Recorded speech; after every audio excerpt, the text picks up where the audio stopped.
6:30 हुए ना? लिख ले सुमित भाई।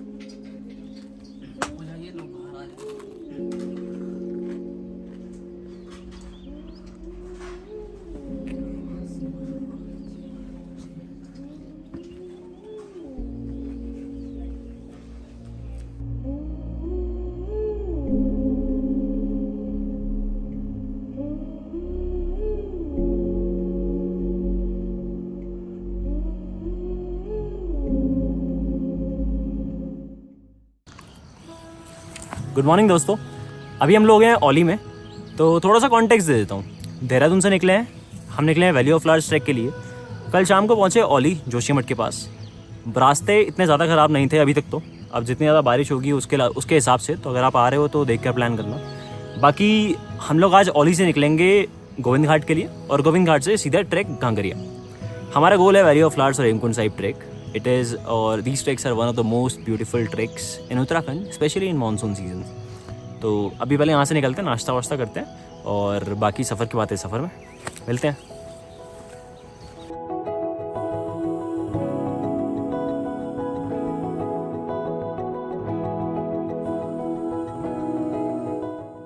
ओली से निकलकर जोशीमठ होते हुए आगे 18 से 20 किलोमीटर का डिस्टेंस कवर करके हम लोग पहुंच जाएंगे गोविंद घाट। यही रोड बद्रीनाथ जाने वाले लोग भी यूज़ करते हैं।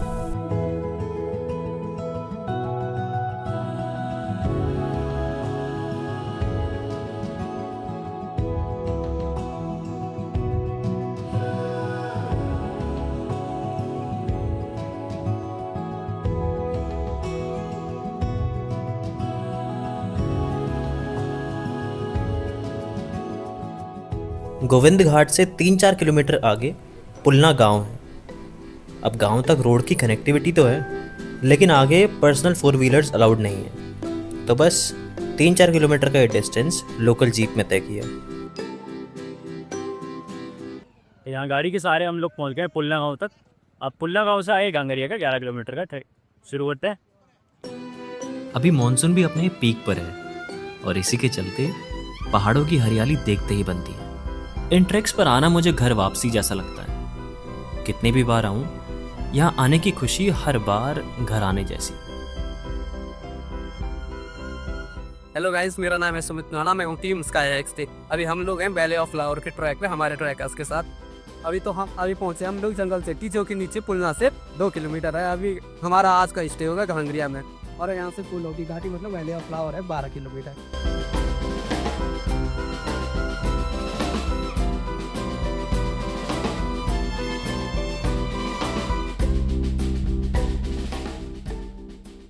हाँ तो भाई 5 किलोमीटर कवर हो गया लगभग। 6 किलोमीटर का ट्रैक और बाकी है, लेकिन मज़े पूरे हैं। मतलब नज़ारे तो आप लोग देख ही रहे हो।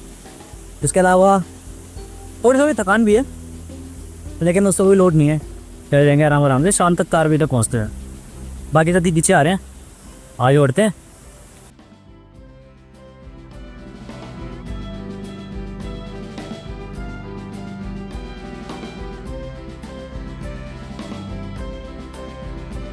इस वक्त हम लोग भिंडार गांव क्रॉस करके लक्ष्मण गंगा नदी के पास आ पहुंचे हैं। यही नदी आगे अलकनंदा नदी में मिल जाएगी।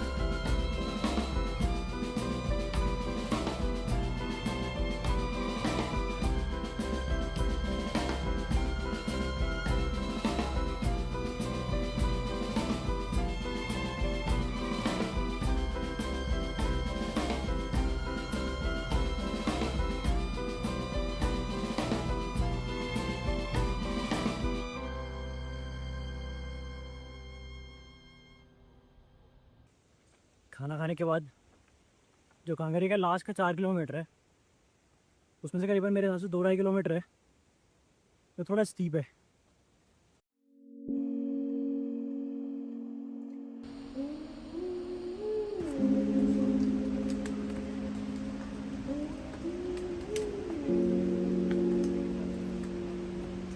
थक गए हैं भाई, थक गए ऐसा लग रहा है आपको, बट हम नहीं थके। बाकी है।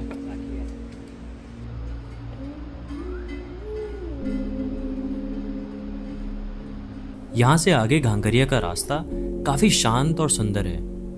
लेकिन मुझे सबसे सुंदर लगा ये नेचुरल पानी का नलका, Himalayan tap water.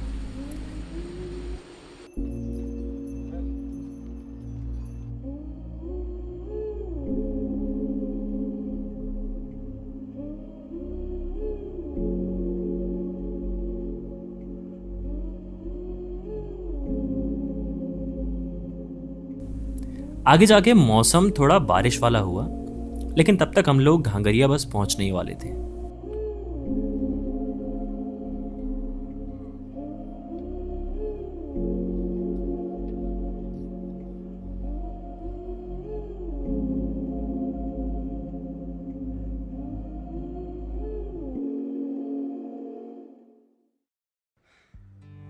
Finally reach Ghangaria.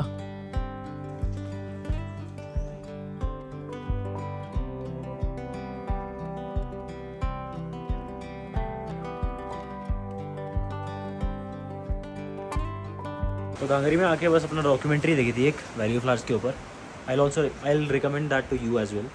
उसके अलावा आई बस खाना वाना खा के सोने जा रहे हैं और अब सुबह मिलते हैं सीधे 6 साढ़े 6 बजे। उस टाइम पे वैली ऑफ फ्लावर्स के लिए निकलेंगे। वैली ऑफ फ्लावर्स खुलता है सुबह 7 बजे, तो 6:30 पौने 7 तक हम लोग वैली ऑफ फ्लावर्स के घांगरिया के पास जो वैली ऑफ फ्लावर्स का एंट्री पॉइंट है वहाँ पर अपनी दस्तक दे देंगे, अगर बारिश ने थोड़ा सा साथ दिया, मतलब मौसम ने थोड़ा साथ दिया और बारिश कम रही तो। बाकी फिर मिलते हैं आपसे सुबह। Good morning, day 3। आज चलेंगे हम वैली ऑफ फ्लावर्स के ट्रैक के लिए। 4 किलोमीटर का ट्रैक घांगरिया से। सुबह हो चुकी है, मौसम ठीक ठीक है, हल्की हल्की धूप तो लग रही है। बस अभी थोड़ी देर में निकलते हैं, हाथ होके फ्रेश होके। और सबसे एक्साइटिंग पार्ट ट्रैक का शुरू होने वाला है। So stay there, where you going?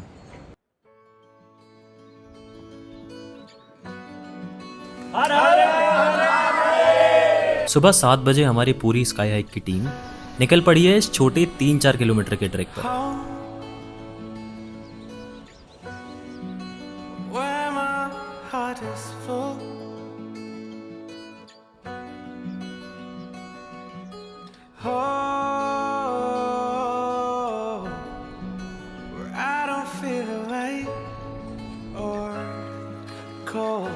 Valley तक पहुंचने का रास्ता भी कुछ कम सुंदर नहीं है। छोटा जंगल का फेज पार करके हम लोग आ गए पुष्पावती रिवर के पास। टिपरा ग्लेशियर से आती हुई ये नदी इस पूरी वैली के साथ साथ बहती है।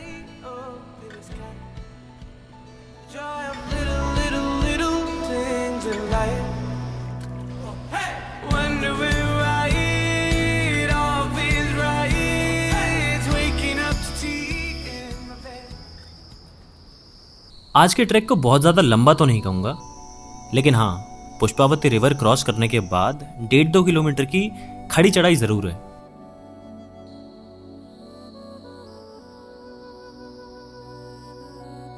थोड़ा और ऊपर जब ट्रैक करके निकले तो रागा और भोजपत्र के पेड़ों का पैच आ गया। एक तरफ हम लोग इन पेड़ों से भरी ट्रेल्स पर ट्रैक कर रहे हैं और दूसरी तरफ बादल भी साथ साथ में उड़ रहे हैं। यहाँ के मौसम का कुछ पता नहीं रहता, तो आप आओ तो अपना पोंचो या फिर रेनकोट साथ जरूर लाना। आप किसी तरह बस इस फेज को पार कर लीजिए, उसके बाद ये छोटी सी पानी पीने की जगह मिल जाएगी और यहाँ से आगे रास्ता थोड़ा प्लेन हो जाता है।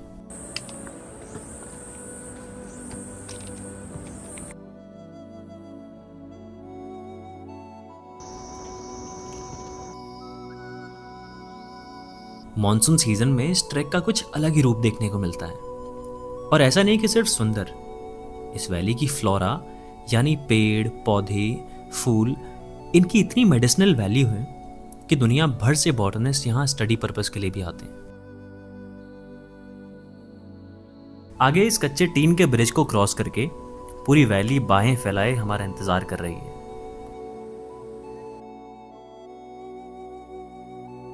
अब हल्की फुल्की मेहनत तो लगती है ट्रैक करने में, लेकिन उसके बदले में जो रिटर्न ऑन इन्वेस्टमेंट है उसका कोई हिसाब नहीं है।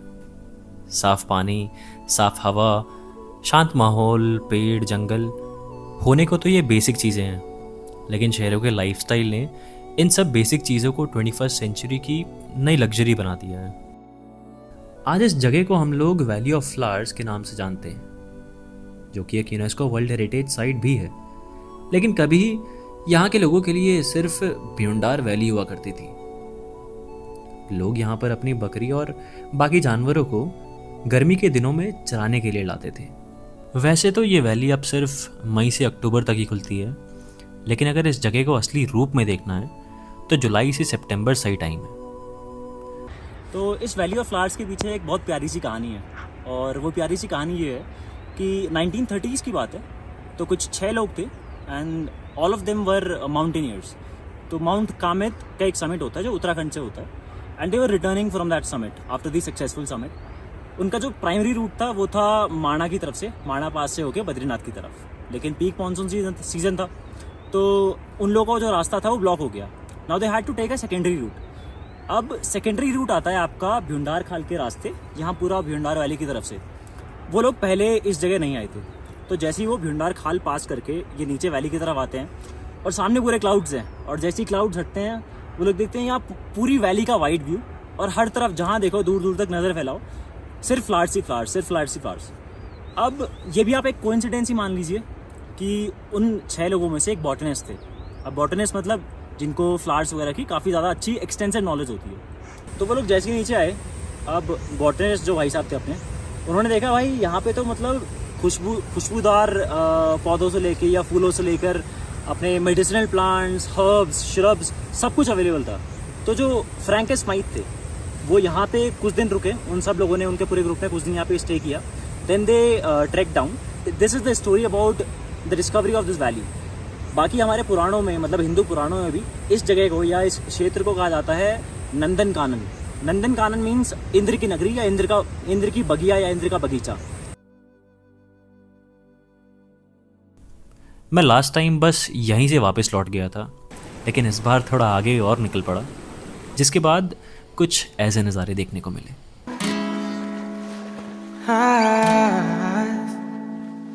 Cause I need another paradise.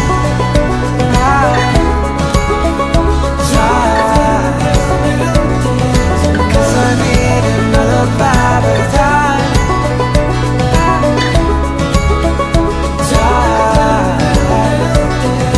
Cause I need another paradise. बाकी आज की कहानी सिर्फ इतनी थी। इस वैली ऑफ फ्लावर्स कहानी के बाद मिलूंगा मैं आपको हेमकुंड साहिब की कहानी के साथ। तब तक के लिए धन्यवाद।